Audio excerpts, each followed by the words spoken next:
குறிப்பாக இந்திய ஊடகங்கள்ல பெரிய அளவில் பேசப்படாத ஒரு விவகாரம் அது என்னவென்று சொன்னால் ஐ லவ் முஹம்மத், நான் முஹம்மது நபி ஸல்லல்லாஹு அலைஹி வஸல்லம் அவர்களை நேசிக்கிறேன் என்கிற பதாகைகளை வைத்தார்கள் என்கிற காரணத்திற்காக வேண்டி இந்தியாவினுடைய உத்தரப்பிரதேச மாநிலம் பரேலி பகுதிகளில் பல இஸ்லாமிய சகோதரர்கள் கைது செய்யப்பட்டிருக்கிறார்கள். என்ன காரணம்?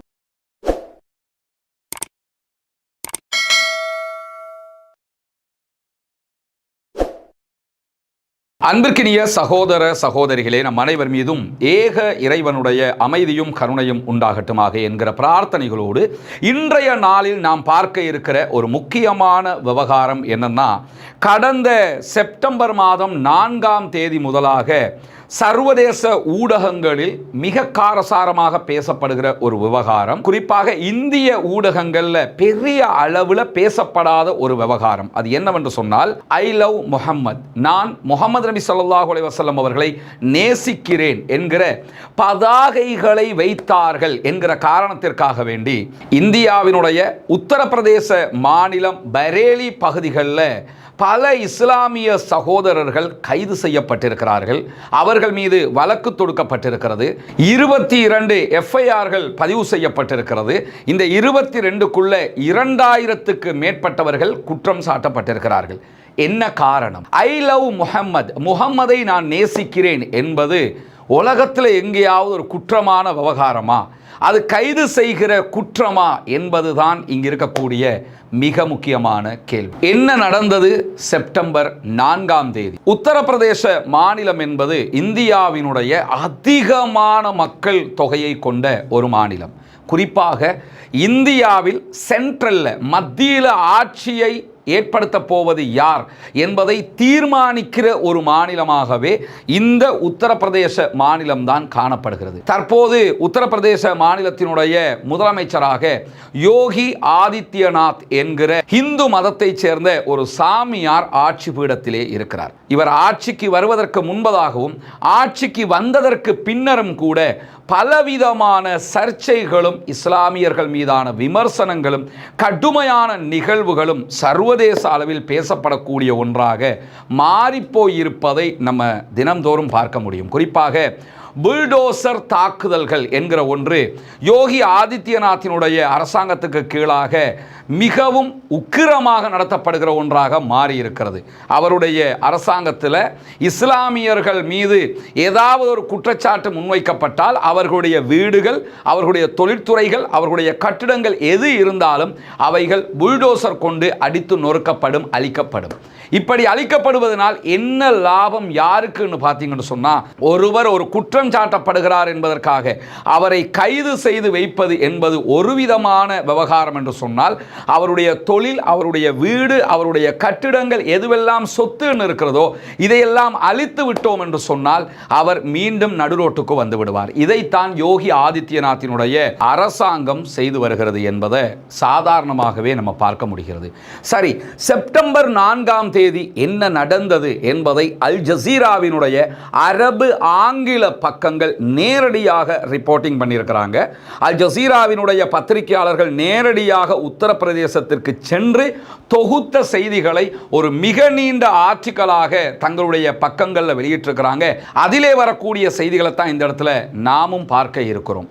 செப்டம்பர் 4ஆம் தேதி உத்தரப்பிரதேச மாநிலம் கான்பூர் பகுதிகளில் மீலாதுன் நபி விழா கொண்டாடப்படுகிறது. முஹம்மது நபி ஸல்லல்லாஹு அலைஹி வஸல்லம் அவர்கள் பிறந்த நாளை முன்னிட்டு ஒரு கொண்டாட்டத்தை அந்த பகுதிகளில் இருக்கக்கூடிய இஸ்லாமியர்கள் ஏற்பாடு செய்கிறார்கள். அந்த பகுதி முழுவதும் இஸ்லாமியர்கள் நிறைந்து வாழக்கூடிய பகுதியாக இருக்கிறது. குறிப்பாக உத்தரப்பிரதேசத்தையே நம்ம எடுத்துக்கிட்டோம்னா மொத்த சவுதி அரேபியாவில் இருக்கிற ஜனத்தொகையை விட உத்தரப்பிரதேசத்தில் இருக்கிற ஜனத்தொகை அதிகமானது. இந்திய முஸ்லீம்களில் 3 மில்லியன் 30 லட்சம் மக்கள் முஸ்லீம்கள் வாழக்கூடிய பகுதியாக இந்த உத்தரப்பிரதேசம் இருக்கிறது. அந்த அளவுக்கு மக்கள் தொகையும் அதிகமாக இருக்கிறது. இஸ்லாமியர்களும் அதிகமாக வாழக்கூடிய பகுதியாக இருக்கிறது. சவுதி அரேபியாவின் மக்கள் தொகையை விட அதிகமான மக்கள் தொகை இங்கே இருக்கிறது என்றால் யோசித்து பாருங்கள். இந்த பகுதிகளில் தான் மீலாதுன் நபி விழா கொண்டாட்டம் நடைபெறுகிறது. மீலாதுன் நபி விழா என்பது இஸ்லாத்தில் நபிகள் நாயகம் ஸல்லல்லாஹு அலைஹி வஸல்லம் அவர்கள் தனக்கு பிறந்தநாள் கொண்டாடுமாறு கட்டளையிட்டதும் கிடையாது, அவர்கள் கொண்டாடியதும் கிடையாது. அதற்காக ஓதப்படுகிற அந்த பாடல்களுக்கும் இஸ்லாத்திற்கும் எந்த தொடர்பும் இல்லை. அது ஒரு புறம் இருக்க, ஒருவர் தான் நம்புகிற ஒரு விவகாரத்தை கொண்டாடுவதற்கு அனுமதி இருக்கிறதா இல்லையா என்றால், இந்தியாவினுடைய அரசியல் அமைப்பு பிரகாரமே ஒருவர் தன்னுடைய மத நிகழ்வுகளை தான் நம்புகிற மத நம்பிக்கை பிரகாரம் செயல்படுத்துவதற்கான அனைத்து அனுமதியும் கொடுக்கப்பட்டிருக்கிறது.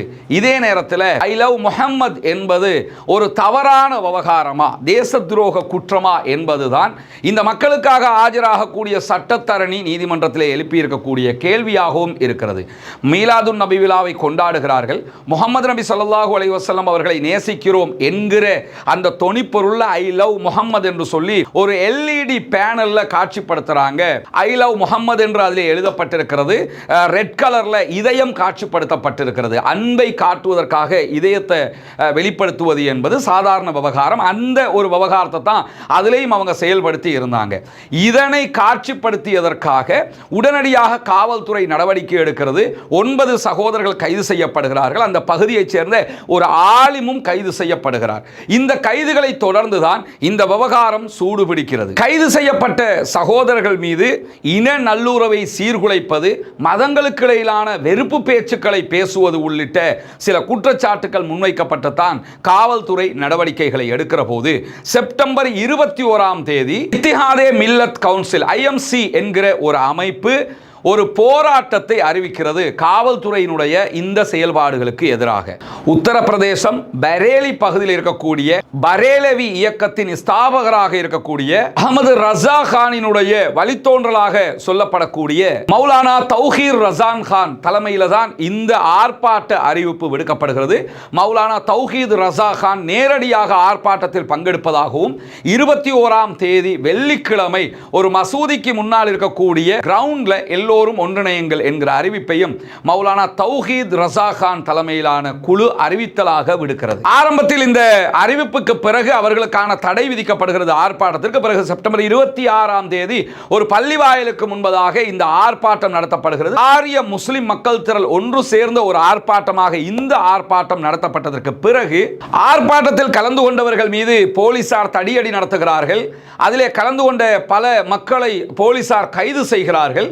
இதற்கு காரணமாக என்ன சொல்லப்படுகிறது என்று சொன்னால், ஆர்ப்பாட்டத்தில் பங்கெடுத்தவர்கள் போலீசாரை நோக்கி கற்களால் வீசி அடித்தார்கள், தாக்குதல் நடத்தினார்கள் என்கிற குற்றச்சாட்டு சுமத்தப்பட்டு இவர்கள் கைது செய்யப்படுகிறார்கள். ஆனால் ஆர்ப்பாட்டத்தை நடத்திய தௌஹீர் ரஸா கான் தலைமையிலான குழுவினர் என்ன சொல்றாங்கன்னா, எங்களுடைய யாருமே வன்முறையை கையில் எடுக்கவில்லை, அமைதியாக நாங்கள் ஐ லவ் முஹம்மத் என்கிற பேனரோடு ஆர்ப்பாட்டம் நடத்தி கொண்டிருந்தோம், இதுதான் அங்கே நடைபெற்றது என்று அல் ஜசீராவுக்கு கொடுக்கக்கூடிய பேட்டியில் அவங்க சொல்லக்கூடிய செய்திகளை நம்ம பார்க்க முடிகிறது.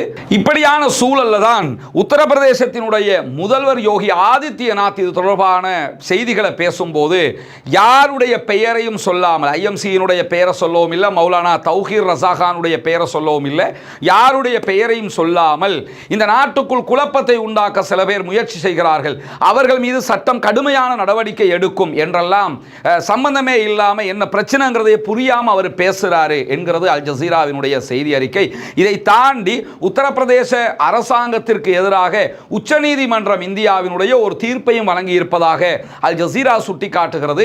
எக்காரணம் கொண்டும் யாருடைய வீடுகளையும் புல்டோசர் பண்ணக்கூடாது, யாருடைய கடைகள் சொத்துக்களையும் நீங்கள் அழிக்கக்கூடாது என்று சொல்லியும் அதை எதிர்த்தும் அதற்கு பிறகும் அவர்கள் பல தடவைகள் இப்படியெல்லாம் செய்கிறார்கள் என்கிற செய்திகளை அல் ஜசீரா சுட்டிக்காட்டுவது மட்டுமல்லாமல் உத்தரப்பிரதேசத்தினுடைய மிகப்பெரிய எதிர்க்கட்சிகளில் ஒன்றாக இருக்கக்கூடிய சமாஜ்வாதி கட்சி இதற்கு பாரிய எதிர்ப்பை வெளியிட்டிருக்கிறது. அதே போன்று இந்தியாவினுடைய பல மாநிலங்களில் இருக்கக்கூடிய பல கட்சிகளும் இதற்கு எதிரான தங்களுடைய எதிர்ப்புகளை வெளியிட்டிருந்தாலும் உத்தரப்பிரதேசத்தினுடைய யோகி ஆதித்யநாத்தினுடைய அரசு அவர்கள் நினைத்ததை தான் செய்து கொண்டிருக்கிறார்கள் என்கிறது அல் ஜசீரா. முஹம்மது நபி அவர்களை நான் நேசிக்கிறேன் என்பது இப்படியும் முடக்கப்படலாம் அல்லது ஒடுக்கப்படலாம் என்பதை உலகுக்கு காட்டுகிற ஒரு ஏற்றுக்கொள்ள முடியாத நிலையாக உத்தரப்பிரதேச மாநிலம் நடந்து கொள்ளக்கூடிய இந்த நடவடிக்கைகள் நமக்கு முன்னால் தென்படுகிறது. முஹம்மது நபியை நேசிக்கக்கூடிய 200 கோடி மக்கள் இந்த உலகத்திலே இருக்கிறார்கள். அவர்கள் முஹம்மது நபியினுடைய சொல் செயல் அங்கீகாரத்தை பின்பற்றக்கூடிய இஸ்லாமியர்களாக வாழ்ந்து கொண்டிருக்கிறார்கள்.